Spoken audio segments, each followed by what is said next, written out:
Welcome to another edition of Around the Table with Stacy Smith. The elections are over, at least here in Pennsylvania. Few still hanging out in the across the nation, but the autopsies have already started. And that's what we're going to discuss today as we go around the table. And I'm going to introduce you now to my great list of pundits, analysts, and perhaps sometimes former candidates and office holders. They are a former office holder, former governor of Pennsylvania, Tom Corbett. Mr. Corbett also served as state attorney general and also the U.S. attorney for the Western District of Pennsylvania. Seated across the table from Mr. Corbett is Jim Byrne. Jim is the former state Democratic Party chairman. He's now chairman emeritus of the Democratic Party in Pennsylvania. Mr. Byrne also served as president of Allegheny County Council and also as mayor of Millvale for an extended period of time. Across the table, we find Keith Schmidt. Keith's background goes back to the Reagan presidency and in politics, that is. And he was also the state director for former Republican Senator Rick Santorum for Pennsylvania, and he also assisted Santorum in his 2012 presidential bid. Keith has his own consulting firm now in Pittsburgh. And our last analyst at the table is someone I like to call a great philosopher of Around the Table. That's Joe Mystic. Joe's background in politics is well-versed. A lot of Democrats rely on him for advice. Joe also served as deputy mayor of the city of Pittsburgh and a few other positions within the city government. Joe right now teaches law at Duquesne University, and you can read his thoughts on politics and life in the Trib every weekend. So, gentlemen, I'm going to start this question for all of you, and you take it as you wish. And Governor, I'll start with you. What happened in Pennsylvania? Oz went down to defeat. Mastriano went down to defeat. Republican congressman in the 17th district went down to defeat, at least the candidate for that congressional seat. What happened? Was this a case of too many people tied to Trump, or did the Democrats have a better message? I believe in this case, it was the Democrats had a better ground game and a coordinated ground game. If you looked at the Republicans, from what I could see, you had individuals running individually, the gubernatorial candidate, the Senate candidate. I didn't see any true coordination between their campaigns. And when you're trying to get your message out, that coordination is very, very helpful.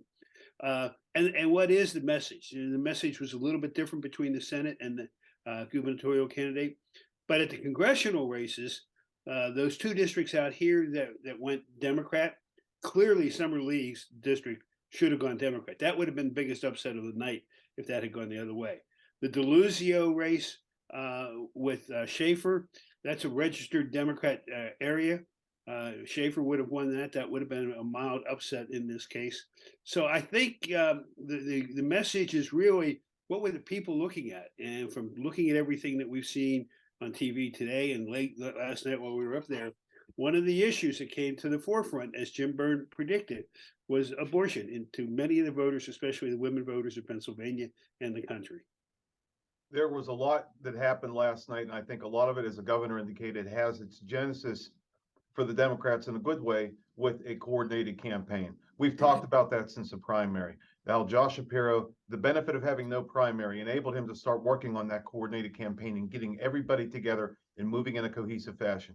You have the election of Chairman Sharif Street of the Pennsylvania Democratic Party, who comes in and works with the activists in the state Democratic Party, engaging in the 67 county strategy along with a coordinated campaign. You have the message, as the governor indicated. The abortion issue was big, and we made sure that we reminded folks in our Commonwealth what happened. Last night, when we were all together, we talked about how Oz was catching Fetterman and how fast those numbers were moving. It looked like Oz would flip and get ahead, then would have to wait to see what the mail-in ballot showed us. We spoke to a contact, the governor and I, in Philadelphia, and the numbers, when you look at them in Philadelphia today, show that that the margin was below 500,000, which meant John Fetterman needed to win in other parts of the state. He did it. He did it quicker than we thought. And I think that goes to the coordinated campaign, Governor. Mr. Fetterman was out in the T. And normally a Democrat gets crushed out there, 80-20 or worse. Mr. Fetterman was coming in 70-30, 75-25, or sometimes 65-35. That is where John Fetterman picked up those votes, and in the West as well. And again, I think that speaks to the ground game. And I know we'll get into some of the dysfunction in the GOP right now, but in Pennsylvania, it was a better ground game and a better message that helped us to have a historic night. And that's not, we also very quickly, we talked about the House, the state House, and how the Democrats wanted to get to 96 maybe and have it call that a good night. We are literally votes away in the southeast part of the state from making the state House of Representatives Democratic.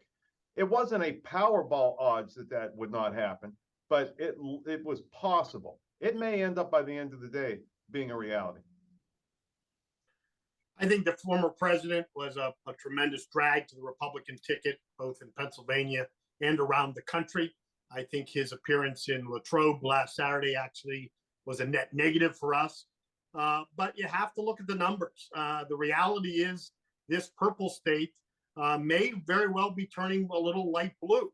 And it's a hard reality for Republicans, but it's one we have to face up to. This is the first time in 72 years that the Democrats will occupy both seats in the United States Senate from Pennsylvania.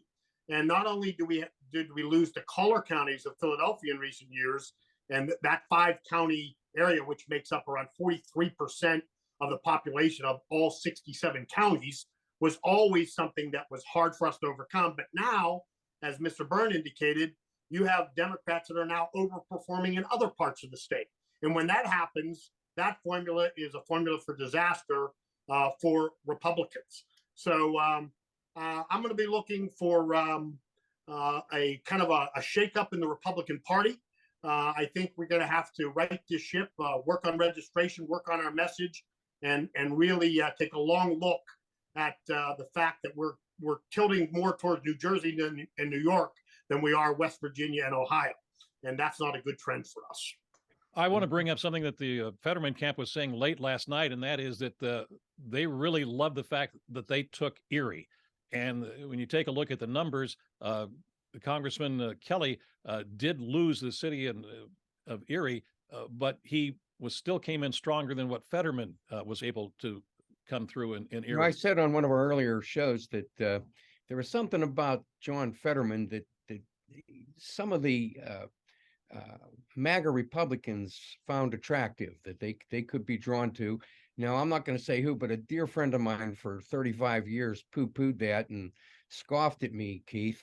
And it turns out that when you look at the numbers coming in from the T, some of that's true. He did draw some of these folks, yeah. All right. Before we take our first break, I have to ask this. Oh, do you have something else you want to say, Keith? Now, I was thinking of the John Fetterman vote, and I lost my train of thought. I apologize. That's okay. We'll think about it, and we'll come back with more of Around the Table in just a moment.